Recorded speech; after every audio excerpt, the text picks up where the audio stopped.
I'm John Horn from the LA Times. I'm Kenneth Turan from the Los Angeles Times. We have just heard the nominees for directing for the Academy Awards. Kenny, it didn't seem like there were a huge number of surprises in there. No, I think this is the usual suspects. They're all very talented. It's not a bad usual suspects, but there's no one in that five that I think people wouldn't have predicted was going to be there. If you were casting your own ballots, who would you have put in that list? What are the films that you think maybe were overlooked a little bit in this category and maybe in the Best Picture race? Well, for me, the film that's overlooked that I thought was a really quality film and very much in the Academy tradition was Bright Star. You know, I would have liked to see Jane Campion nominated. I would have liked to see Abby Cornish nominated.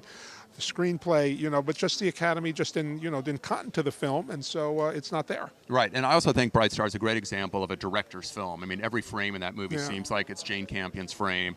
It feels like it's her story in a very personal way, and yet I think it's going to come down to whether or not I really outside of costume, I don't think it really got much attention at all. Only costume, which I think is too bad. But it's an interesting. The question now is whether Catherine Bigelow will become the first woman to ever win a Best Director And Oscar. can she beat her ex-husband, Jim Cameron, for the prize? How would you see that race coming down?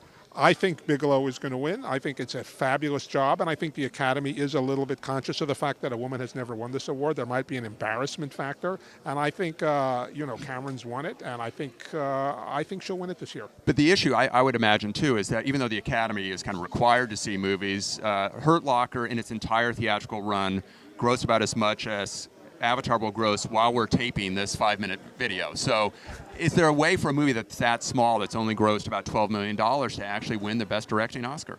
Oh, yeah. I mean, I think the Academy really, believe it or not, the Academy tries to give it to the person who does the best work, and I think if it wins pictures, I think Hurt Locker, for a variety of reasons, didn't break through that barrier. But I think if it wins Oscars, a lot more people are going to see it, and a lot more people are going to like it. I think that's true. Yeah.